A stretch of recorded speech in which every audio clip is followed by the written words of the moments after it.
What's going on, guys? Master Ego here. Welcome back to the Kingdom. I am your host, as always. Finally said it right. So I am here with one of my best friends. What's your name? My name is Zachary Light.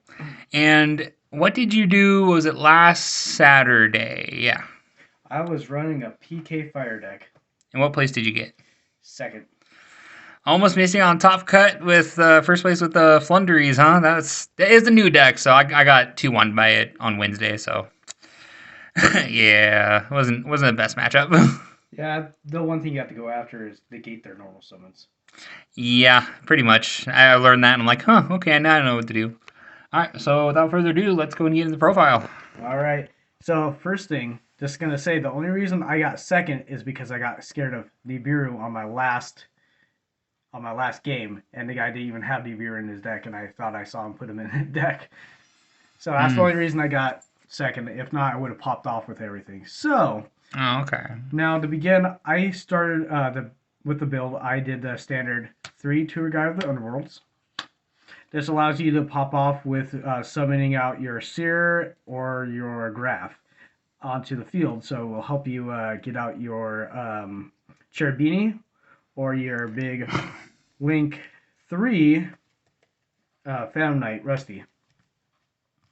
So we play 3 of those guys. Girls, they're girls. Okay, girls, if you want to get technical. And then you play your standard 1 Seer and your 1 Graph. The reason why I didn't put these guys to 2 or 3 is because I felt like that clogged the hand too much, and running them at 1 each made us so much difference for the deck. Because I used to run 2 of each, and I just kept drawing them, and it did not help whatsoever. And then another standard one, I do dangerous. I can't say the name, so I'm just gonna say the dangerous snake. Tsuchinoko. That one, yeah. And then Jackalope. Okay. These are great extenders for the deck that I have actually gotten into to get out some of my Exceeds plays or my Link plays. And then everyone's standard until I actually change up the deck more is the Red Eyes Fusion package, which everyone pretty much plays at this point. Yeah, I'm kind of I do like Dragoon because like literally it was helping me out with my Dogmatica Invoke Shaddoll like list, well, small Shaddoll engine, and like I would top deck it. I'd have Meltdown. All right, yeah, sure, add Alistair and go. Okay, Red Eye Fusion. They can't ash it. They can't stop it. Like Yeah. with Meltdown, it's Yeah. followed up with one back row. It's like, what can you do? Like, Yeah, and that's the best thing about this deck. The way I built it is where you can flood the field with a bunch of negates with Dragoon, so that way if they try and do anything, it's just like, nope, can't do it. yeah, but I mean, with the new Phoenix Force are coming out or is already out, it's definitely a little bit better because you don't have to play around as much. So like, you can do all your combos and then go. It was a Fusion Destiny. You can go make your Predplant, do your combos, and then do Dragoon. So it's kind of back and forth. It's weird for me. I've yet to test the Phoenix Force yet. So Well, I'm going to be testing it as well. I'm going to be taking out the Dragoon package and then putting this package in to see if it would help. Because I was also thinking that taking out the Red Eyes Fusion package and then putting that in because of the Phoenix Enforcer, Destroyer in Phoenix Enforcer, he allows you to pop a card on your side of the field and on your opponent's side of the field. So if you have a Fog Blade on your field that's just sitting there that you need to get off the field, you just pop in and pop your opponent's monster. okay. And so that way you can play around that to get your special summons, get more special summons out of that. Because if I remember correctly, and I actually do have a Fusion Destiny in hand, it says you can, it locks you out to where you can only summon dark hero monsters. So it's pretty much like Red Eyes Fusion. But you can do it at the end of your combo. That, and then on top of that, you can normal summon. Yeah. You can still get a normal summon out of that. So it doesn't really lock you out, Yeah. per se. So, alrighty. So another extenders that I added into the deck is Kagi Luchanite, standard 3, which is, it took me a long time to get this playset, mind you, but it helps a lot. A lot of people don't run this card, but I've actually run it, is Junk Ford, which is a great extender. Just a one of? Yeah, just a one of. I've actually tried running it at 2 to 3, and it clogged. Okay, fair enough. So I've actually had that happen a lot. So Now onto the Phantom Knights. Standard 3 of the Phantom Knights of Torn Scales. Best extender, best deck card for an extender and everything for the deck for Phantom Knights. I have found amazing, and thanks to Nick, Hey. he's the one who actually got these for me, so he's helped me a lot. A lot of people I've seen on YouTube channels with Phantom Knights run 2 of Cloak and 2 of Boots. I if I make a side deck for this deck, I am gonna add one more of each into this deck because sometimes I've actually hit those places where if you run 3 of these, each of these, they actually do help. But for right now, I am gonna be running 2 until later. And then another one that people do not run is this guy. The reason why I run him, he's actually, I found out he's an extender for Phantom Knights. Because you can banish him, special summon out a Phantom Knight from your hand if you have in hand. And once you special summon him, special summon out that Phantom Knight, you can increase its level. You can choose on the level. Okay. So another one ragged gloves. I agree with everyone. Running one ragged gloves is a good idea, even though gives your exceeds monster 1,000 attack points. It just clogs the hand sometimes if you Mm-hmm. run more than it. So now onto the hand traps. 2 Ash and 2 Effect. There's been instances where I would try and run 3 of each, or I would try and do 3 Ash, 2 Effect, and it kept for some reason weirding the deck out, if that makes sense.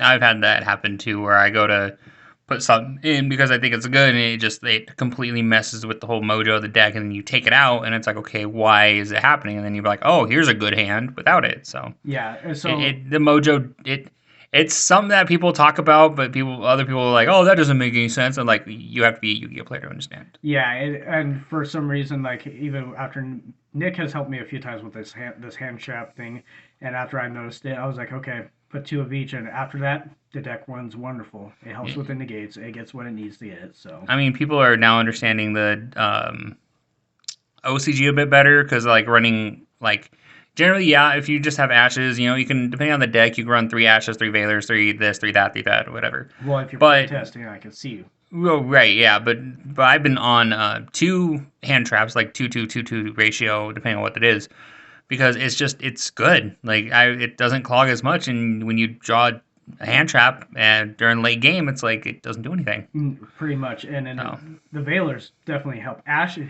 does help the whole they can add, but that's just like these 2 packages right here. Just running 2 of each has helped, especially when you're running against Flunderies, which yeah, I suggest to you players to actually do use these or use Lancia. Artifact Lancia, I have found out, can actually help so your opponent cannot use the Flunderies because of the banishing effects they have. But Effect Veiler has helped a lot with Flunderies because it negate when they summon out the level 1 guy, activates effect to extra normal summon. You can use Effect Veiler to negate that. Or if they summon out another Flundery monster, because some of them do add a hand, Ash it, and you're all good for the rest of your turn yeah, because it stops them right in their tracks. yeah. Veiler's just good because it's not once per turn during your opponent's turn, so you have 3 in hand. You're negating up to 3 effects. So Pretty much. all right. So another one now, not another one, but as for the spells now, one Pharaoh Knight's rank up magic launch, or magic force. My bad. This card actually has helped me. I used to run the other quick play Pharaoh Knight spell. Launch. Yes, I thought that card was phenomenal. I thought it was everything, and I didn't even run this until I realized this thing actually helps a lot more, especially with a combo package you can run with it, with your rank 3 Phantom Knight monster, and with your Dark Rebellion Exceeds Dragon into Dark Requiem.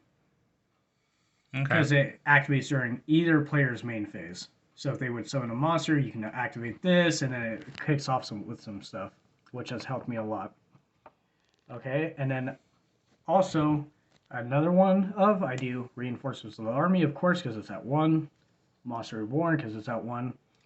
Harpy's Feather Duster at 1. This has actually helped me a lot, especially because here in Spokane, a lot of our players use a lot of back row, especially with their strikes, their warnings, and everything else. Imperms, you just flop like, oh, sweep duster, and it's like, oh well, better have something to chain to it. And then with flunderies is good because if like D shifter is good because you go chain link one duster, and they activate a bunch of stuff like, okay, chain link whatever shifter, and it just banishes everything. So Yep. that's a good idea. But And then another good one for our last spell is Call by the Groove, of course, for hand traps if they're trying to negate your plays.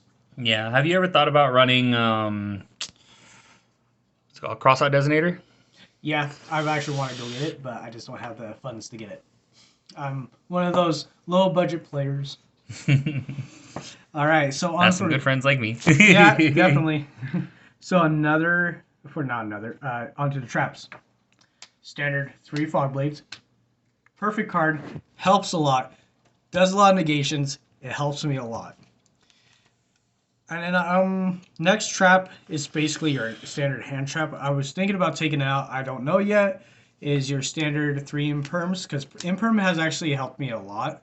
But at the same time, you already got your Ash and your Valor, and I was thinking about maybe putting more extenders into this deck, but it has helped me.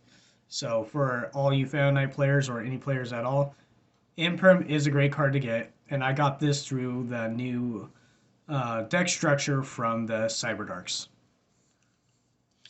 And your last 2 traps of 1-0s is your Shade Brigandine and your Sword.